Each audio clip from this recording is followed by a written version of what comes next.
Olá, sejam bem-vindos a mais uma videoaula da disciplina de Economia e Estrutura de Mercados.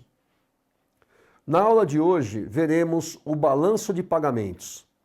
Esse é um dos instrumentos utilizados pelo Banco Central para mensurar a situação financeira do país. É um método contábil de elaboração de informações com a demonstração de relações comerciais do Brasil com o mundo em um determinado período. Eu sou o professor Luiz Carlos Faria e vou acompanhar vocês na aula de balanço de pagamentos. Vamos lá? O conceito do balanço de pagamentos. No balanço de pagamentos estão registradas as importações e exportações brasileiras, os pagamentos e recebimentos de fretes, os juros, os royalties e as patentes, remuneração pelo uso de tecnologia, marca ou reprodução de determinados produtos criados no exterior. Bom, o balanço de pagamentos ele literalmente pega importação e exportação, ok? Então, quando nós exportamos mais, quando nós exportamos menos, quando nós importamos mais, quando nós importamos menos, tudo isso reflete na fotografia da economia do país naquele instante. E esse balanço de pagamentos, ele está diretamente ligado a essa síntese de importação e exportação. Quando nós exportamos mais, é uma figura, quando importamos mais, é outra figura, que nós vamos ver no caminho da aula. Divisão de balanço de pagamentos. Balança comercial é a nossa balança que temos com as outras nações, compra e venda. Conta de serviços, balança de capitais e transferências unilaterais. Então vamos lá. Balança comercial. Lançamento de exportações e importações, ou seja, todas as nossas negociações com os países das quais são parceiros nossos. Conta de serviços, lançamento de despesas e receitas de fretes, juros, pagamento de seguros, prêmios de seguros, royalties, saída de lucros, dividendos do capital estrangeiro, ou seja, nós estamos diretamente ligados a tudo aquilo que se dá dentro da importação e exportação. Pagamento de frete, recebimento de frete, pagamento de royalties, recebimento de royalties e assim correlacionados. Balança de capitais, entrada e saída de divisas. Divisas é a moeda, galera. É a nossa moeda que vai, a nossa moeda que vem. Não vem moeda real e não sai moeda real. Chega no Banco Central, tudo é convertido em dólar, tanto quanto entra quanto quando sai. E as transferências unilaterais, transações sem contrapartida, como doações de um país a outro. Nós temos aqui no país, por exemplo, algumas ONGs. E essas ONGs, existem governos de outros países que colocam dinheiro aqui, né? França, Suécia, Suíça, Alemanha, Itália, Portugal e assim sucessivamente, para que eles possam fazer algumas coisas aqui. Então isso é chamado transferência unilateral. Medidas de ajuste do balanço de pagamentos. Nós temos muitas coisas que envolvem isso, tá? Desvalorização cambial, elevação de tarifas de importação, estabelecimento de cotas de importação, imposição de restrições à saída de capitais e à remessa de recursos ao exterior, redução no nível de atividade da economia, elevação da taxa interna de juros. Tudo isso, as medidas do balanço atingem, tá? E essas medidas vêm sempre do governo. Então, como é que se compõe o balanço de pagamentos? Um organograma, onde tem transações correntes, erros, conta capital e financeira, balança comercial, balança de serviços e rendas, transferências unilaterais. Ele é formado por uma série de atividades que estão todas ligadas às nossas comercializações, tanto quando nós compramos, ou seja, importamos, ou quando nós vendemos, ou seja, exportamos. Essa balança comercial está totalmente ligado nisso. Banco Central e a política cambial. Bom, quem determina a política cambial do país é o Banco Central do país. Política cambial americana, Banco Central americano.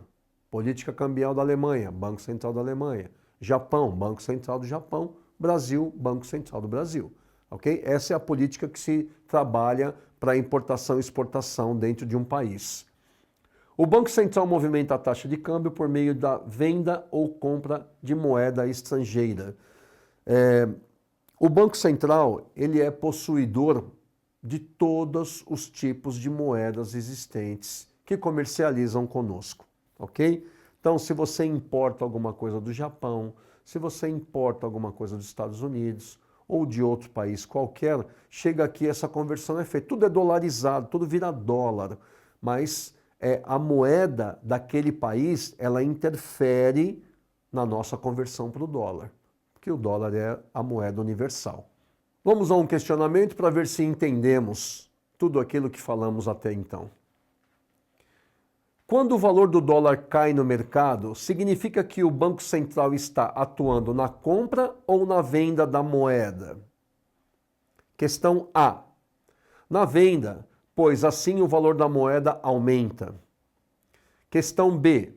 Na venda, pois conforme a lei da demanda e oferta, a moeda terá mais oferta e assim o preço cairá. Letra C.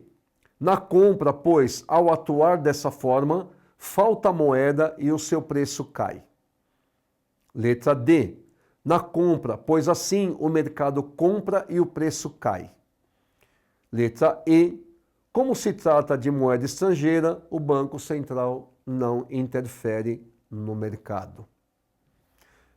Resposta correta, a letra B.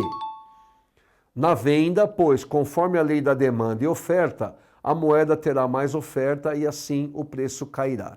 Quando o Banco Central verifica que o valor do dólar está muito alto e que ele tem que reduzir, ele, usar um termo, despeja dólar no mercado e como a oferta começa a ficar muito grande, o preço automaticamente tende a cair, ok? Porque o cara pode comprar de um ou de outro.